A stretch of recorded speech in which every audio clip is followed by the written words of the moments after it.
The sixth head coach in the history of FIU Baseball, Pedro Grifol, joins us here. And we're going to start this, Coach, the way we've started these last few interviews. And it's funny because we started with Coach Simmons as a welcome to Miami. Then for you and Coach Kentens, it's more of a welcome home. Share a little cola. So, Coach, welcome home. Thank you very much. I needed this. Salud. Don't we all? Always hits the spot. So it's funny because another one of these traditions I've started for the last few years, this first question I ask every newcomer, and it sounds like you've already gotten it a few times, but why FIU? So I will stick to it, my script here. You want me to give you the generic answer, or do you want me to give you the real answer? You can give me your answer that you've rehearsed, that you've perfected to this point. Which is the real answer. Why as well. not? Why not FIU? Yeah. It's a hidden gem. It's a great facility. It's it's a hotbed for baseball. Yeah. You want the real answer now? Let's do it. It's family. Like you saw it in that press conference there today, Yeah. right? So I didn't know it was going to be like that. I really didn't. I was humbled quickly, and so appreciative to have all those people show up there and just support our program. You talk about family, and whenever a Division I athlete is recruited, it's not just that athlete, it is their entire family. So I'm curious, what were your perceptions of FIU when they were trying to get your daughter to eventually come here and play soccer, which she did? That was actually a little stressful because we lived in Arizona at the time, right? And we were expecting her to go, Dixie State, somewhere out there in the West Coast, so we can stay in Arizona.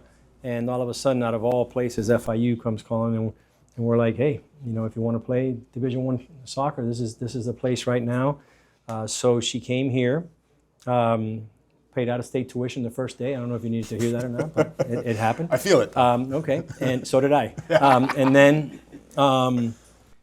what we did was, we just packed up and came down here and came back home, and we've been here since 2019. And now it kind of comes full circle, right? Because the day you were announced, Hugo was in goal playing USL here on FIU's campus, right? Like, as you went through that process and realized coming back home was a possibility, what was that like for you? It was easy for me. It's God's plan. It's pretty simple. When stuff like that happens, that's kind of out of whack. There's somebody up there, writing your story. So, I mean, it was pretty simple. I don't look into things that much. I did before when I was younger. Right. I don't look into things like that much anymore. I just know where it's coming from, and all you got to do is just surrender to the plan and go get it. One other kind of family question for you. There was a story that went semi-national here in Florida about a baseball team that had their season end because a bunch of seniors decided to go to prom instead of play baseball. You made the opposite decision. I'm curious, what was that negotiation like with your now wife where you were like, hey, baseball's in my blood, baseball is life, I need to go play baseball? Well, it was easy for me to make, but it was, and for her too. She had fun. She went to prom. She danced the night away, and she did what she needed to do, and I went and played my game and did what I needed to do. So it was a great lesson for both of us. It was for me personally. If I had to do it over again at 56 years old, I wouldn't do it. I would go with her to prom because it means a lot to her. And at the same time, she realized how important this was for me, and she's been my biggest supporter, throughout our career together. I'm curious for you where that passion starts, because there's stories of you as a kid doing pitch charts and tracking everything. Other kids worry about the pizza party. You're trying to analyze a curveball. Where did that passion start for you? This is just what I love to do, man. It started really early with a few of these guys. They're here. That guy right there. We started at 4 or 5 years old. We had our parents were diehard baseball guys, and they dissected the game. They taught us the game the right way. They're actually, my father's not with us anymore, but his father is, and I get calls from his dad all the time. Why is analytics doing this? And I explained to him, he's a great listener. At the end of the day, he doesn't understand. He doesn't want to understand it that much, but he knows. He's smart enough to know that the game has gone in a different direction, and there's some things that that are moving along that are a part of it. You've held basically every position in baseball: winter league, minor league, major league, the whole gambit, right? There was something you said in your press conference I thought was fascinating, which is it's now easier than ever for a professional coach to come to the college ranks because it's more professional than it's ever been. What are some of the lessons that you've learned from those positions along the ladder that you think will directly apply here at FIU? You know, when I decided to think about doing college baseball, I started writing some stuff down how the correlation is almost exact, right? And as far as my resume is concerned, I started down here scouting, you know, which everybody knows recruiting is scouting, right? I get identify players, identify the right ones. In this situation, it's a little easier because we come up with our identity and we filter them out, and you know when they fit perfect. So, you know, after that, and I said it in there. After that, it was budget. I did that. It was development. I spent a lot of years in development. It was coordinating practices. I was minor league and major league coordinator. So and then I became a manager, and I have probably over 800, 900 games managed at all different levels, including the major leagues. So when it comes to doing every position here in college baseball, I've kind of touched a little bit of all of them. But if I didn't have these guys here, I wouldn't be as comfortable as I am sitting here with you, knowing that these guys got it. For sure.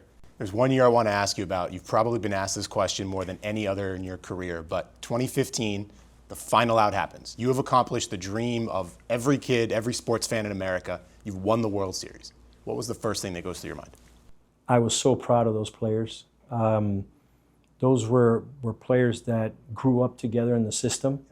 They won at every level. Their mindset was, we're going to finish it in the big leagues. We got our hearts broken in 14.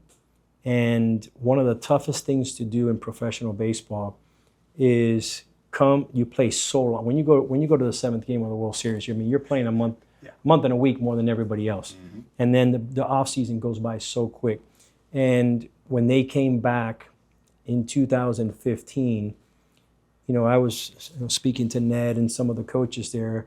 I was like, we're gonna know right away, where we're at. Are they still somewhat, disconnected because of the heartbreak, or they're gonna have an edge, right? And within 3 or 4 days, we knew that we had something special in that clubhouse, and these guys were gonna finish the job. So I was really happy for those players. I was also really happy for Ned Yost. Mm-hmm. Ned Yost was the manager in Milwaukee when they weren't very good. He went through the 100 loss seasons. And then once he got that team ready to compete, they made a decision to move on from him, right? And personally, I didn't think he deserved that, in my opinion. But Ned being Ned, he put his head down, kept moving, and got the job in Kansas City and built it again. And this time he finished it.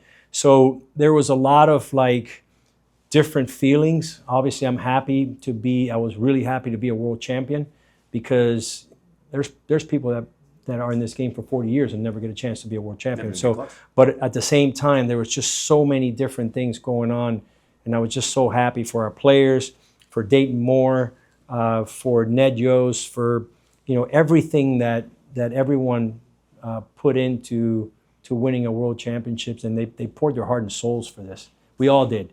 And to watch it happen right in front of us was special.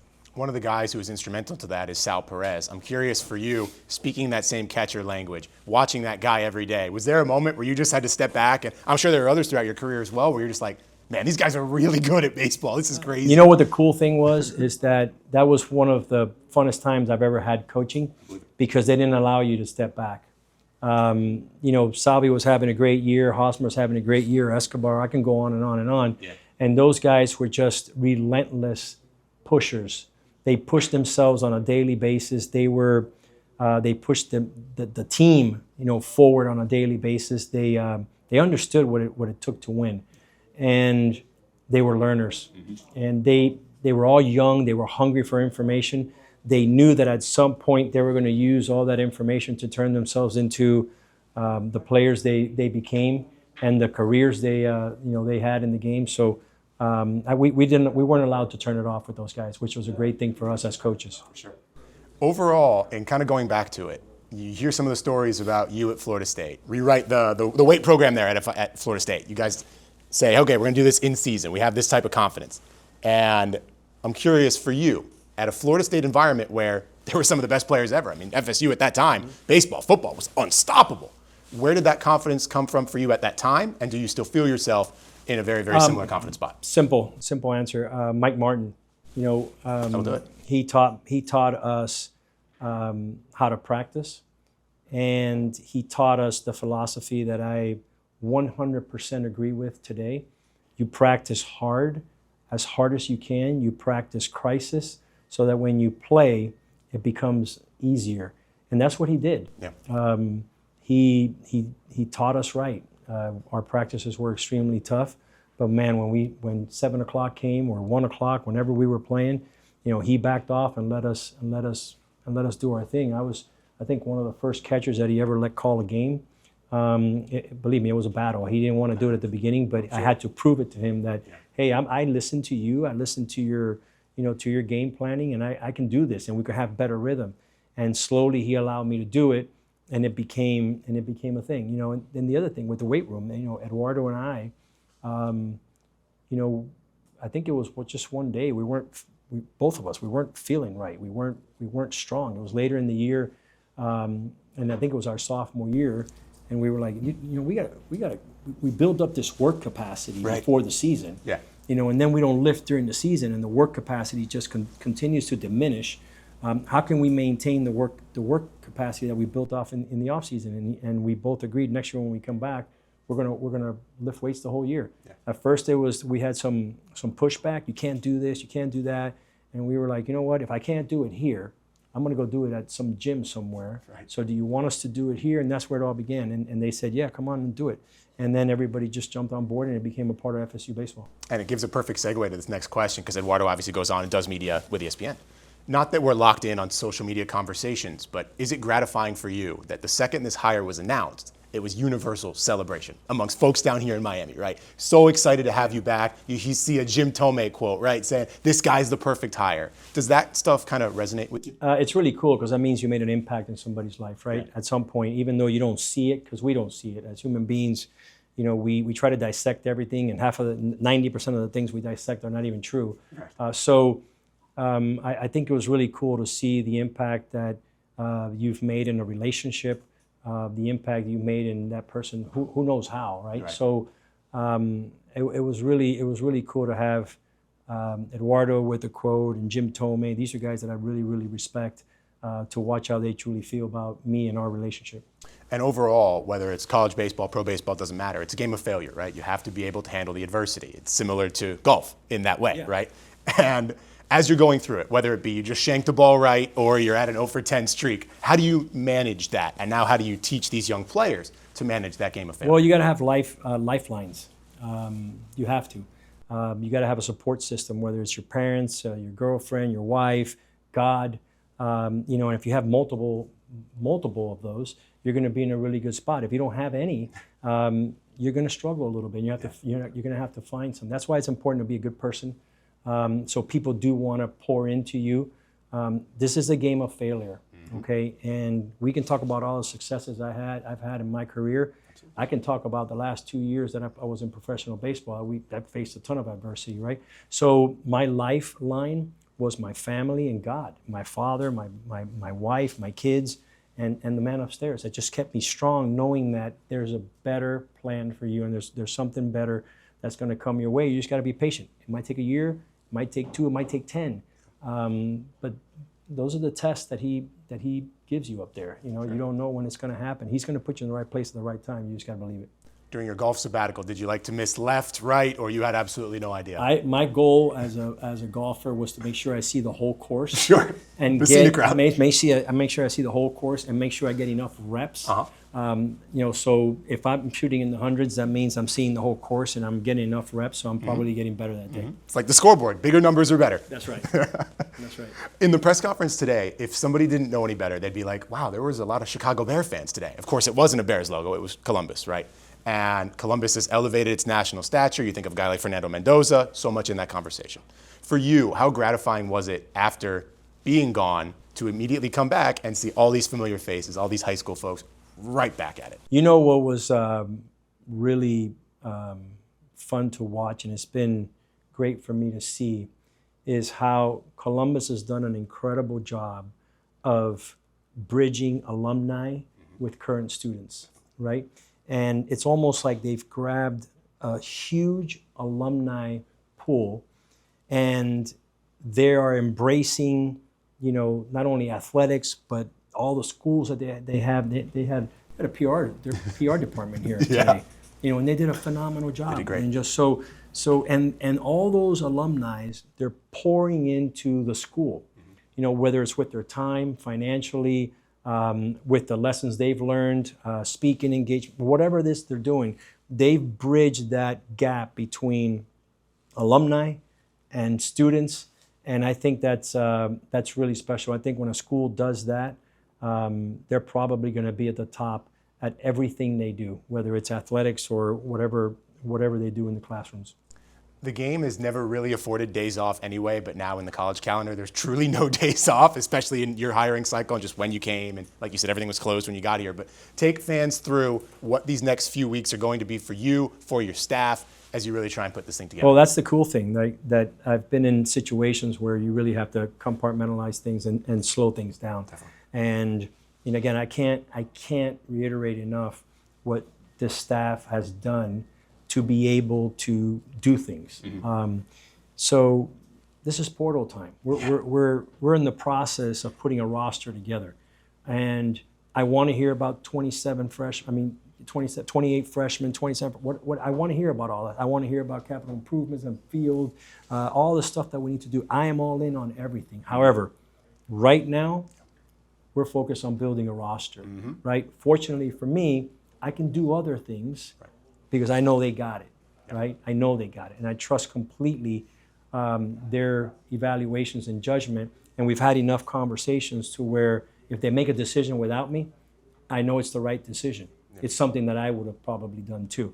Those have been our conversations. We've had a great 10 days here, and we've gone back and forth on things, and they understand that yes men are not allowed here.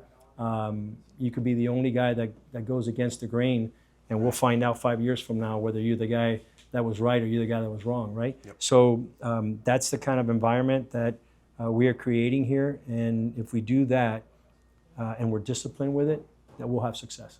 It's no secret in this sport, if you recruit South Florida well, you're going to win. We just have that much talent down here. What has the reception been like amongst your relationships down here in South Florida, whether it be travel ball coaches, high school coaches? Have they kind of immediately reached out to you and been like, hey, this is a new feel for FIU baseball? Yeah, I think they're hungry for that. Good. I just think they're hungry to be heard. They're hungry to sell their players, to tell us what kind of players they got and they've developed. My main goal is to make sure that every single player in South Florida and in Florida, okay, knows about FIU and knows us. Right. Okay, the good ones, the ones that are heading. You can pick Clemson, you can pick FSU, you can pick Florida, you can wherever you want to go. I'm fine with it. Right. But if you haven't heard from us, I'm not. Right. So our job is to evaluate the players, see if they fit our brand, to see if they fit our identity, and make a phone call. If you don't get a phone call from us, it's because we probably don't think you fit our program. It's not going to be because there was an oversight. Right. And that's our goal. We're not going to have any oversights here, and that's what these guys are really good at. And that's the network they got, and my network too. So I was really pleased with the coaches around here that have reached out and selling their players right away. Again, this is not the time. Right. This is portal time. Yeah. But I'm really happy to get those phone calls and write names down and make sure that, hey, we'll get back to you, and make sure we do get back to them. Last one, I could talk baseball with you forever, but it's kind of in that same vein. It's one of the toughest things we have to do in college sports right now, balancing that high school recruiting, because we have so much good talent down here, with the portal. In your ideal kind of setup, how do you manage to strike that balance, maintaining those high school relationships, while also understanding there's some incredible players that want to come back to South Florida? It's a living, breathing organism. It's going to change because the rules might change here pretty soon. By the end of this interview. By the end of this interview, the rules might change, and there's talk about 5 for 5, and there's talk about one portal transfer, and if that happens, right, it changes the landscape completely, because now you can actually grab a player, develop him all the way throughout, and have a monster at the end of the day. The portal is challenging because I don't know if it's misinformation out there. I don't know if, whatever it is, but you get players that are having good college careers and they're trying to move along and they're disrupting their rhythm and their timing of everything. And believe me, I love taking risk, okay? I mean, I went for a job that was one of 30 in the world, all right? And knowing that it might not happen, it took me 22 years. So I'm all for taking risk. I'm all for betting on yourself. However, there's a time and a place for it. And junior year, senior year is probably not the time to take a risk. But if they want to do it and they want to bet on themselves, I'll be the first one to applaud it. But going back to your question, I just think it all depends on what happens here moving forward, because this landscape can really change and change quickly. No question about it. One thing that hasn't changed is that this is probably the most historic sport at FIU. Whether you talk about success, whether you talk about championships, the ability to win championships, it's this place. So we're excited to have South Florida's own leading the way for this historic program. Coach, we appreciate the time. Let me say something on that real quick. Absolutely. This is the most historic sport, but I got a chance to spend time with all our head coaches the other day in a leadership seminar. Yeah. And they got something really going, in their own sport. Yeah. Joey does a great job. Incredible. Obviously, football had a great season. I got a chance to spend some time with the beach volleyball coach, with the soccer coach, so on and so forth. Yeah. And like I said in my press conference, I was really impressed with their passion and the direction that they got their own sport going in. This is the sport that was probably invented 120 years ago, and it's got the most tradition. Right. But I'm going to tell you that they got something going good over there too. We've got a special group here, and we're excited to have you in it. You got it. Thank you so much. Coach. Appreciate it.